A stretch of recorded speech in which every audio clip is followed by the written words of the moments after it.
사랑하는 여러분, 그리스도인이 누구입니까? 저와 여러분들은 그리스도인이라고 불려지고 있고 또 우리 스스로도 우리는 그리스도인이라고 생각을 합니다. 그러나 적지 않은 사람들이 그리스도인이라고 하는 자신의 정체성을 잘 알지 못하고 신앙생활함으로 많은 것들을 상실하는 것을 보게 됩니다. 그러므로 이 시간 본문에 근거하여서 그리스도인이란 도대체 누구인가? 라고 하는 것을 말씀을 통하여 함께 나누고 은혜를 받기를 소망합니다. 사도행전 11장 26절에 보면 처음에 안디옥에 있는 성도들이 그리스도인이라 일컬음을 받게 되었다라고 이렇게 말합니다.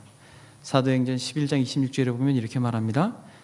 안디옥에 데리고 와서 둘이 교회에 1년간 모여 있어 큰 무리를 가르쳤고 제자들이 안디옥에서 비로소 그리스도인이라 일컬음을 받게 되었더라. 그렇게 이야기합니다. 이 사도행전 11장 바로 첫 절에는 이렇게 말합니다. 19절에 스데반의 일로 일어난 환란으로 이렇게 시작합니다. 즉 당시에 안디옥 교회에서 그리스도인이라 칭함을 받았던 그런 사람들의 특징은 어떤 특징이었냐면 예수 그리스도로 인하여서 환란을 받고 예수 그리스도로 인하여서 고난을 받았던 사람들, 그리스도가 전부였던 사람들, 그리스도만을 소망했던 사람들, 그리스도로 인하여 죽을 각오가 되어 있었던 사람들, 그들을 어떻게 보면은 옳지 못하게 부르는 칭호였죠. 그리스도께 미친 사람들이다. 그래서 그리스도인을 그렇게 칭하였다라고 사도행전에는 그렇게 말씀하고 있습니다. 그래서 그리스도인이란 누구인가? 라고 말할 때는 그리스도께 미친 사람, 그리스도로 가득 채워진 사람, 그리스도로 인하여서 죽을 각오가 되어 있는 사람, 그리스도로 인하여 환난과 고난에 동참하는 사람. 이것을 한마디로 정의하면 그리스도를 누구보다 사랑하는 사람임을 믿습니다. 그리스도인이란 한마디로 정의한다면 그리스도를 누구보다 사랑하는 사람. 여러분, 오늘 본문에 아주 유명한 주님의 질문이 있습니다. 부활하신 주님께서 베드로에게 이렇게 질문합니다. 요한의 아들 시몬아, 내가 나를 사랑하느냐? 이렇게 묻습니다.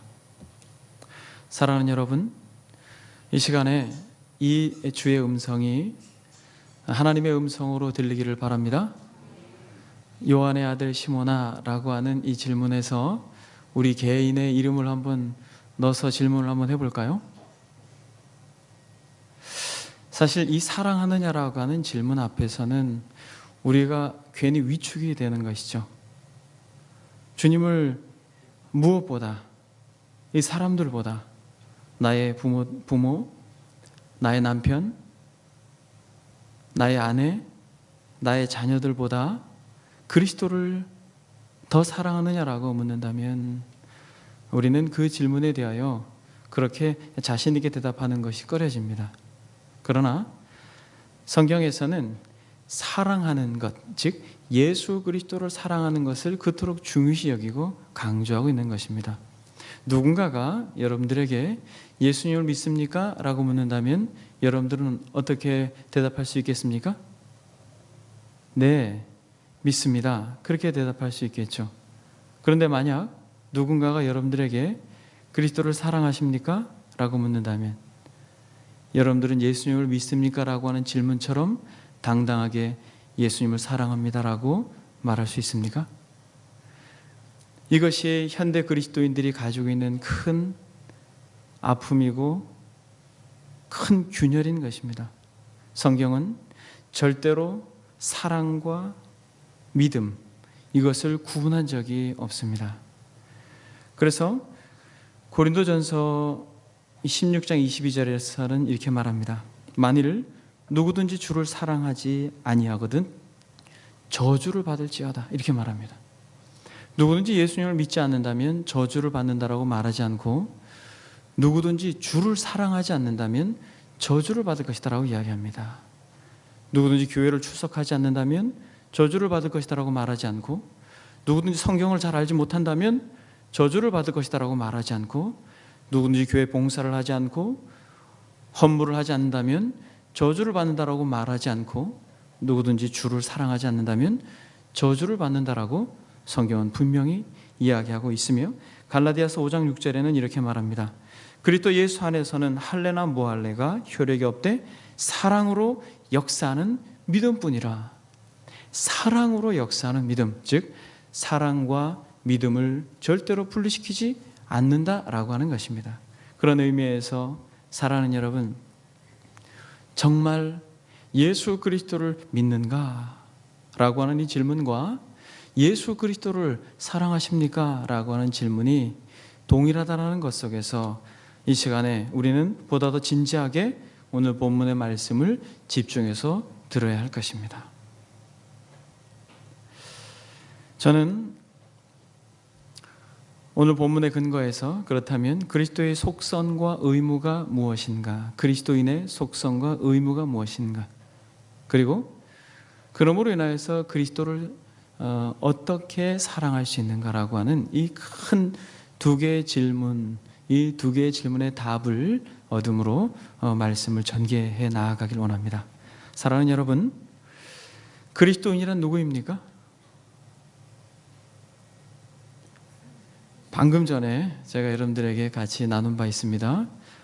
그리스도인이란 예수 그리스도를 누구보다 사랑하는 사람입니다. 그것은 다르게 표현한다면 그리스도인의 속성이 무엇입니까? 라고 하는 질문과 동일한 것입니다. 속성이라고 하는 단어는 어떤 의미입니까? 속성. 마이크의 속성은 무엇입니까? 그렇죠. 소리를 확대시키는 역할을 하는 데 있어서 이 마이크는 존재의 가치 이유가 있는 것입니다. 속성이라고 하는 것은 그 실체가 존재케 되어지는 그 이유, 그것을 바로 속성이다, 그렇게 이야기합니다. 카메라의 속성은 어떤 상을 담아서 간직하기 위한 것이죠. 만약 카메라가 그 기능을 하지 못한다면 그것은 카메라로서의 속성을 제대로 발휘하지 못하는 것이죠. 그런 의미에서 그리스도인의 속성은 무엇입니까? 그리스도인의 속성은 바로 주님을 사랑하는 것이에요. 대단히 거창한 것이 아니라 그리스도인이라고 할 때 그 그리스도인의 속성은 바로 주님을 사랑하는 것입니다. 마치 어린아이가 어머니의 품을 무엇보다도 그리고 어머니의 품을 무엇보다도 사랑하는 것처럼 예수 그리스도를 소망하는 그리스도인의 속성은 바로 그리스도를 사랑하는 것입니다. 이것은 이름뿐인 성도들과 참된 성도를 구분하는 아주 놀라운 시금석이 되는 것입니다. 다시 한번 말씀드립니다. 이것은 이름뿐인 신자와 정말 참된 신자를 구분하는 데 아주 중요한 시금석이 된다는 것입니다. 무엇이요? 이 속성이 있는가 없는가.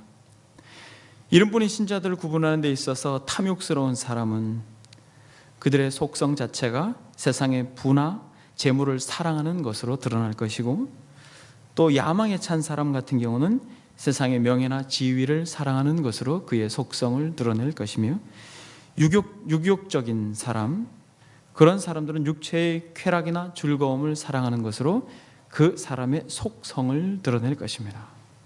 그러나 참된 그리스도인은 예수 그리스도를 사랑함으로 그 사람의 속성을 드러낼 것입니다.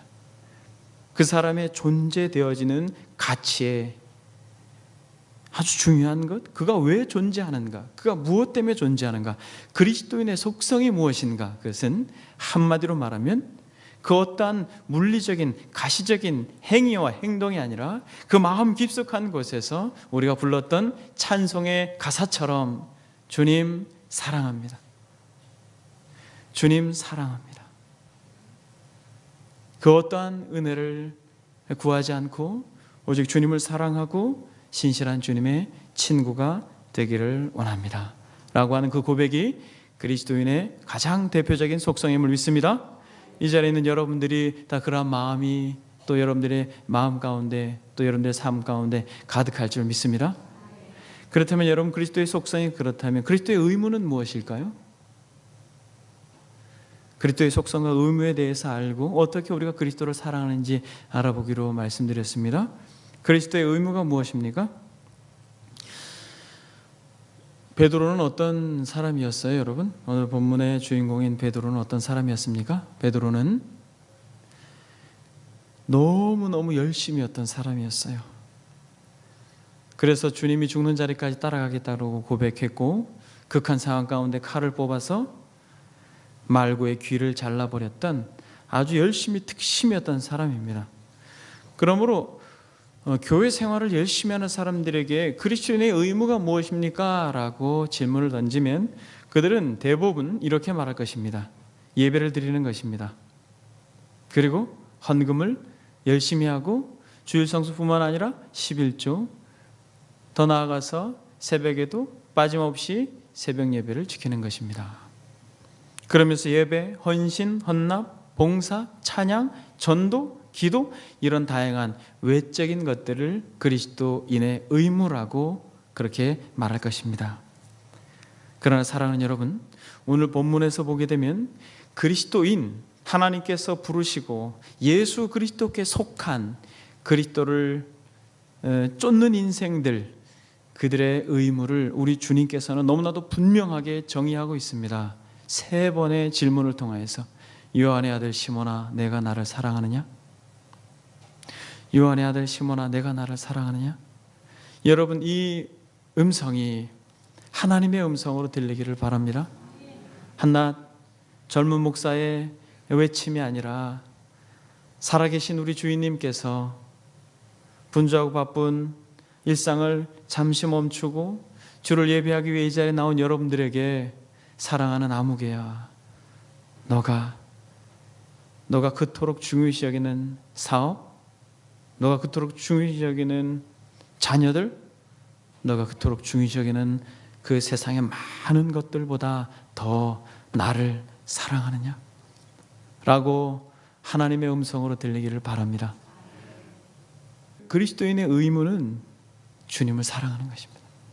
주님 사랑합니다. 여러분 한번 생각해 보세요. 우리가 예배를 드리러 나왔습니다.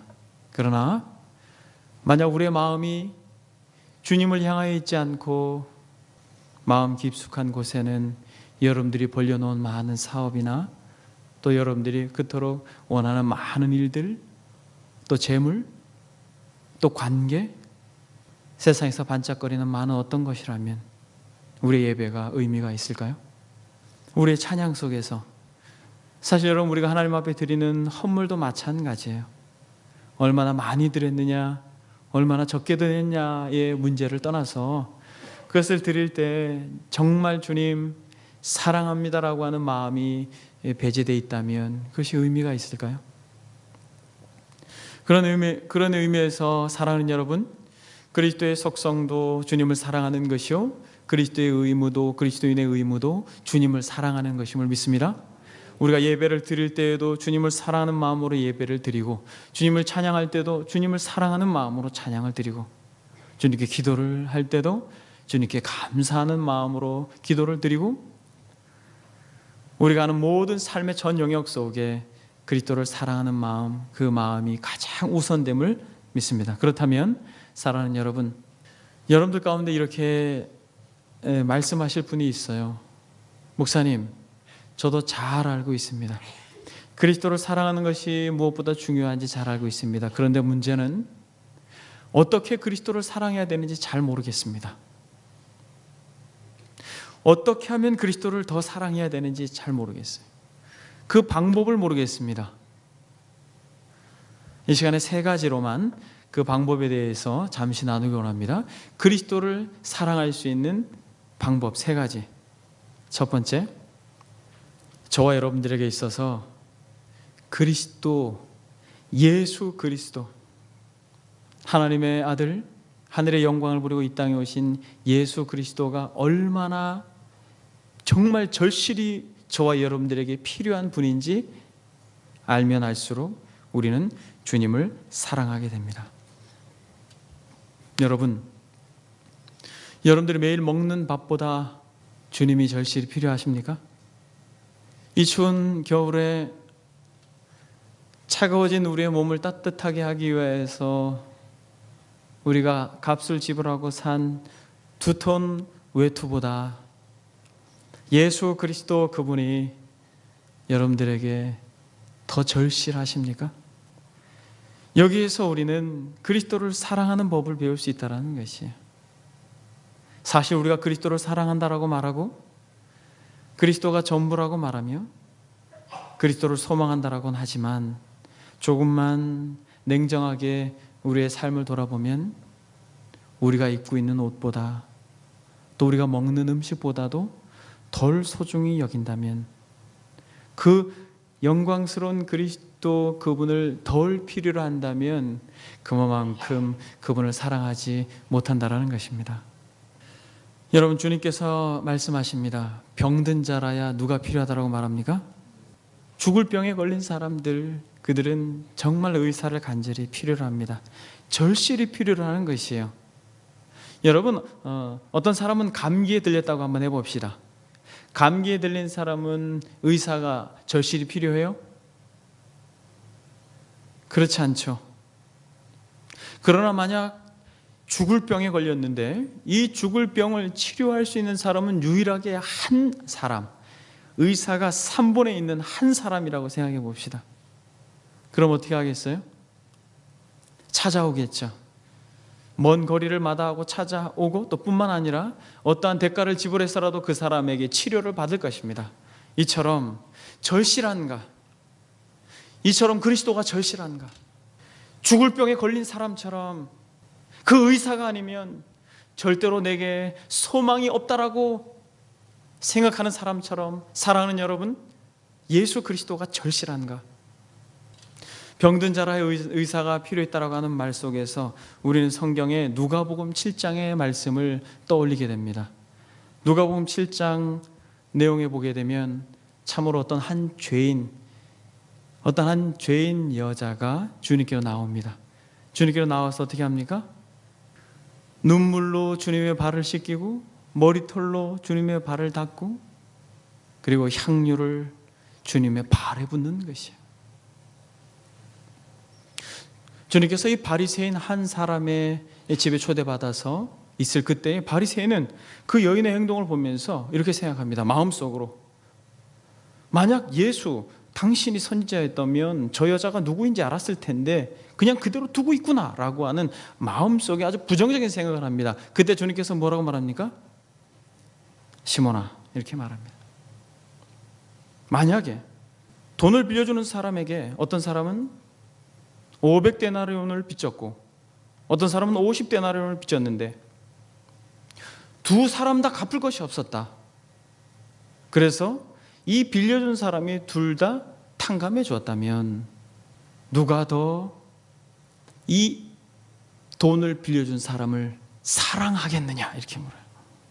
여러분, 제가 여러분들에게 묻겠습니다. 5천만 원을 빌려간 사람과 50만 원을 빌려간 사람이 있다고 한번 해봅시다. 근데 갚을 것이 없어요. 그래서 둘 다 탕감해 주었습니다. 여러분, 누가 더 이 돈을 빌려준 사람, 그 사람을 사랑하겠습니까? 5천만 원 빌려간 사람이 더 그를 사랑하겠죠. 사랑하는 여러분, 여기서 우리는 주님의 음성을 들을 수 있어야 할 것입니다. 주님께서 이렇게 말씀하십니다. 이러므로 내가 내게 말하노니 저의 많은 죄가 사하여졌도다. 이는 저의 사랑함이 많음이라. 사함을 받은 일이 적은 자는 적게 사랑하느니라. 사랑하는 여러분, 여러분들은 그리스도를 대면하신 적이 있습니까? 거룩하신 분, 죄가 없으신 분, 빛으로 이 땅에 오신 분, 그러나 저와 여러분들의 죄를 지시기 위하여 십자가에 못 박혀 죽으신 분, 그분을 독대하신 적이 있습니까? 그분 앞에서 참으로 더럽고 추한 그 죄를 발견하신 적이 있습니까?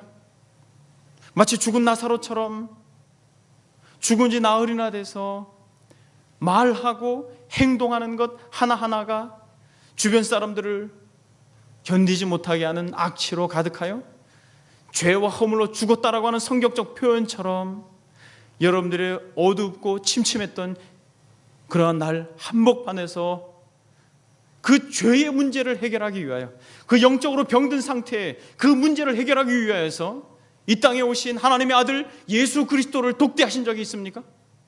그 죄의 문제를 해결하시기 위하여서 하늘의 영광을 버리고 빛으로 오신 예수 그리스도를 대면하신 적이 있습니까? 만약 내가 500데나리온이 아니라 5,000데나리온, 5만 데나리온, 1만 달란트, 수천 수억의 그 많은 빚, 그 빚을 예수 그리스도께서 대신 그 죄를 짊어지시고 탕감해 주셨다라고 하는 실제적인 그리스도를 향한 믿음이 있다면 우리는 그를 사랑하지 않을 수가 없을 것입니다. 그런 의미에서 사랑하는 여러분, 만약 그리스도를 사랑하지 않는다면 우리에게 저주가 임한다라는 것은 너무나도 두려운 하나님의 음성인 것입니다. 우리가 신앙생활을 30년 했든 40년 했든 그것은 그렇게 성경적으로 중요한 것이 아니라, 성경에서 정말 중요시 여기는 것은 내가 정말 그리스도를 사랑하는가, 참으로 사망 가운데에서 생명으로, 어두움 가운데서 빛으로, 절망 가운데서 진정 소망으로 우리의 자리를 옮겨주신 하나님의 아들 예수 그리스도를 우리가 참으로 믿고 그분을 경험하였다면 우리의 마음속에서 우리는 주체할 수 없는 무엇이? 사랑이 샘솟듯 넘쳐날 줄 믿습니다. 이러므로 내가 내게 말하노니 저의 많은 죄가 사하여졌도다. 이는 저의 사랑함이 많음이라. 사랑함이 많음이라라고 하는 그 표현을 눈물로 발을 적시고 머리털로 그 발을 닦고 또 뿐만 아니라 향유를 붓는 그러한 사랑의 행동을 한 것입니다. 그러므로 사랑하는 여러분, 어떻게 우리가 그리스도를 사랑할 수 있습니까? 그것은 저와 여러분들에게 있어서 우리가 먹는 음식보다, 이 추운 날 우리의 몸을 따뜻하게 해주는 두터운 옷보다, 그리고 평생 살을 부딪히고 사는 나의 남편과 아내보다, 또 어떻게 보면 나의 목숨처럼 여기는 나의 자녀들보다, 나의 손자 손녀들보다 예수 그리스도 그분이 더 훨씬 절실히 필요하다라는 사실을 우리가 깨달을 때 우리는 그분을 사랑하게 된다는 것입니다. 두 번째로 우리는 예수 그리스도께서 우리를 얼마나 사랑하시는지 그것을 알 때 우리는 주님을 사랑하게 되는 것입니다. 본문에 나타난 주인공 시몬 베드로는 어떤 인물이었습니까? 배신자요. 그리스도를 저주했던 그런 배은망덕한 자요. 또 뿐만 아니라 비겁한, 너무나도 볼품없었던 한 인생이었던 것입니다. 차라리 장담이나 하지 말걸, 너무나도 초라하게 마치 종이짝처럼 구겨져 버린 인생인 것입니다. 그러나 주님께서 그를 외면하지 않고 찾아오셔서 마치 종이짝처럼 구겨진 그 인생을 펴서 또 펴서 다시 한번 그에게 주님이 그를 얼마나 사랑하시는지 드러내 주시고 그에게 다시 한번 소명을 주시는 현장에 우리는 서 있는 것입니다. 그가 3번 부인하였을 때 우리 주님은 3번 질문함으로 그의 구겨진 마음, 그의 연약해진 마음을 회복시켜 주는 것입니다. 사랑하는 여러분, 예수 그리스도께서 얼마나 저와 여러분들을 사랑하시는지 우리는 그것을 알 때 우리는 주님을 사랑하게 되는 것입니다. 청교도 목사 토마스 빈센트라고 하는 분은 이렇게 그리스도의 사랑에 대하여 말합니다. 보지 못한 그리스도를 향한 참된 성도의 사랑이라고 하는 글 속에 담겨져 있는 내용입니다. 그리스도의 사랑은 한이 없으며 무궁무진합니다. 그 사랑은 비길 데 없는 사랑입니다. 그의 사랑에 결줄 만한 것은 아무것도 없습니다. 그것은 출중한 사랑이며 지식이 넘치는 사랑입니다. 영원하고 불변한 사랑입니다. 한이 없으며 결코 끝날 줄 모르는 사람입니다. 그리스도인들도 본래는 죄 속에 뒹굴던 사람이었습니다. 그러나 그리스도께서는 그들이 죄 속에서 뒹굴고 있을 때 그들을 사랑해 주셨습니다. 그리고 그들의 영혼을 자신의 피로 맑게 씻겨 주셨습니다. 본래 그리스도인들은 영적으로 벌거벗은 상태에 있었습니다. 그러나 그리스도께서는 그들이 그렇게 벌거벗은 상태에 있을 때 그들을 그 죄 있는 모습으로 사랑해 주셨습니다. 그리고 그들의 영혼을 자신의 옷으로 입혀 주셨습니다. 그리스도는 당신의 사람들이 병들거나 슬픔에 잠겨 있을 때 그들을 여전히 사랑해 주셨습니다. 그분은 그들의 위로자이십니다. 그리스도는 당신의 사람들이 가난하고 궁핍할 때에도 그들을 사랑해 주십니다. 그분은 그들의 후원자이십니다. 그리스도는 당신의 사람들이 이 세상을 살아가는 동안 그들을 사랑해 주십니다. 그분은 그들의 영혼의 생명이십니다. 그리스도는 당신의 사람들이 이 세상을 떠나갈 때에도 그들을 사랑해 주십니다. 그분은 그들이 안심하고 믿을 수 있는 유일한 대상입니다. 그리스도는 당신의 사람들이 죽은 후에도 그들을 끝까지 사랑해 주십니다. 그분은 영원토록 저와 여러분들의 분기시기 때문에 그렇습니다. 사랑하는 여러분, 저와 여러분들은 부모님의 사랑에 대하여 잘 알지 못합니다. 시간이 지나서 부모가 돼서야만 부모가 우리를 얼마나 사랑했는지 알게 됩니다. 이처럼 우리는 죽음 넘어야, 죽음의 강을 지나서야 우리는 하나님께서 그리스도를 통하여 우리를 얼마나 사랑했는지 알게 될 것입니다. 그럼에도 불구하고 이 땅을 사는 그리스도인들에게 하나님께서 요구하시는 것은 무엇이냐면, 나를 사랑하렴, 그리스도의 속성, 그리스도의 의무, 그리스도인이란 주님을 사랑하는 것인데 나를 사랑하렴 라고 말씀하시면서 우리에게 참으로 알기를 원하는 한 가지는 내가 너희를 얼마나 사랑하는지 알기를 원한다 라고 말씀하고 계심을 믿습니다. 예수 그리스도께서 우리를 얼마나 사랑하는지 현세에서 뿐만 아니라 죽음의 강을 넘어서라도 우리를 그토록 사랑하시는 우리의 유일한 분기시 되시는 분이 예수 그리스도이심을 믿습니다. 그리스도께서 우리를 그토록 사랑하신다는 것입니다. 세 번째로는 그리스도께서 그 사랑뿐만 아니라 그리스도 자체가 너무나도 완전하다는 것입니다. 여러분, 남녀가 사랑한다고 한다면 멀리 있을 때는 아름답고 호감이 가고 호의적인 태도를 가지지만 시간이 지나서 가까워지면 그의 연약함과 결함을 봄으로써 그 완전하지 못한 불완전함 때문에 그 사랑의 한계를 느끼는 것이 남녀의 사랑인 것입니다. 가을날 먼 산을 보게 되면 단풍나무가 이곳저곳에서 물들어 있고 찬란한 색깔로 인하여서 색색현연 너무나도 아름다운 산들을 보지만은 가까이 가면 갈수록 그 산 속에 있는 더럽고 추한 모습들을 봄으로써 우리는 그 아름다움의 한계를 느끼는 것입니다. 그러나 예수 그리스도는 가까이 가면 갈수록, 다가가면 다가갈수록, 알면 알수록 예수 그리스도는 더욱 완전하고 그 사랑에 우리는 빠져들게 된다는 것입니다. 그러므로 사랑하는 여러분, 그리스도를 더욱 알기를 소망하십시오. 만약 여러분들이 지혜를 정말 간절히 구한다면 완전한 지혜자이신, 하늘의 지혜자이신 그리스도께로 가십시오. 그렇다면 우리는 그 지혜의 완전함 앞에서 우리는 그분을 사랑하지 않을 수가 없을 것입니다. 만약 여러분들이 정말 겸손하기를 간절히 원한다면 겸손의 왕이신 그리스도께로 가십시오. 만약 그렇다면 그분 앞에서, 그분의 완전하신 겸손 앞에서 우리는 우리의 참으로 말할 수 없는 교만함을 발견할 뿐만 아니라 그분의 완전한 겸손하심으로 인하여 우리는 그분을 더욱 사랑하게 될 것입니다. 여러분들이 진실되지 못한다면 그리스도께로 가십시오. 그분이 너무나도 진실되고 거짓이 없음으로 인하여서 그분을 사랑하게 될 것입니다. 우리가 그분을 사랑하지 못하는 것은 그분을 잘 알지 못하기 때문인 것이고 그분에게 가까이 가지 않기 때문에 그렇습니다.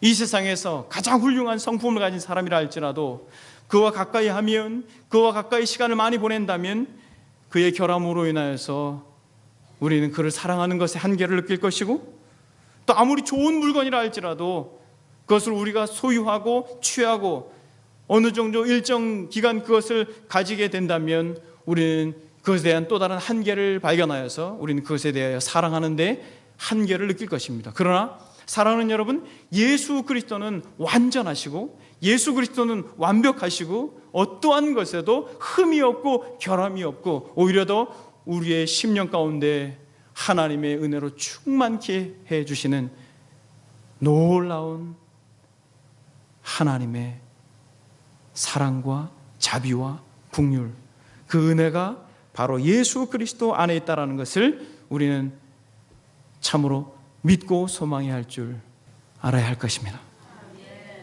여러분, 온유함이 정말 가장 지면에서 뛰어났다라고 했던 모세보다 예수 그리스도는 온유함에서 탁월하며 뿐만 아니라 지혜에 있어서도 솔로몬보다 탁월하고 인내에 있어서도 욥보다 뛰어나신 분, 여러분 정말 그리스도를 알기를 소망하십시오. 호세아 6장 3절에서는 이렇게 말합니다. 그러므로 여호와를 알자, 힘써 여호와를 알자. 그의 나오심은 새벽빛같이 일정하니 비와 같이 땅을 적시는 늦은 비와 같이 우리에게 임하느니라라고 말합니다. 사랑하는 여러분, 호세아가 그렇게 말합니다. 이스라엘 백성들에게, 만국 가운데 있는 이스라엘 백성들에게 우리가 참으로 영적으로 망해가는 이유는 여호와를 알지 못해서입니다. 우리가 하나님을 제대로 알지 못해서 그렇습니다. 그러므로 여호와를 알자, 힘써 여호와를 알자, 그렇게 이야기합니다. 그는 새벽빛같이 일정하니라고 말하며 비와 같이 또 땅을 적시는 늦은 비와 같이 우리에게 임하실 것이다라고 약속하고 계십니다. 사랑하는 여러분, 저와 여러분들의 마음속에 정말 예수 그리스도를 알기를 소망하는 마음으로 가득 채워지기를 주의 이름으로 축복합니다. 이 세상이 그 어떠한 것보다 한 가지만 적용하고 말씀을 마치겠습니다. 사랑하는 여러분,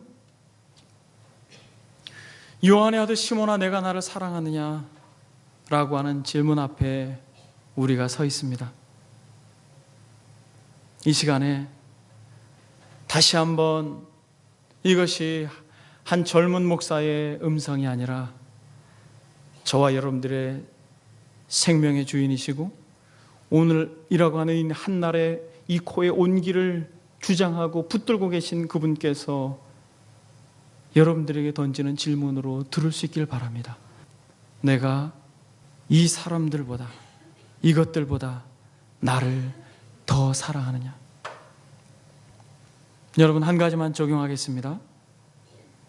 왜 우리가 이토록 그리스도를 사랑해야 됩니까? 왜? 그리스도인이란 그리스도를 사랑하는 사람이다라고 우리가 정의를 내렸고, 그리스도인의 속성도 그 존재의 가치도 그리스도를 사랑하는 것이다라고 말씀을 드렸고, 그리스도인의 의무도 그리스도를 사랑하는 것이다라고 말씀드렸습니다. 그렇다면 무엇 때문에 왜 우리가 그리스도를 사랑해야 합니까?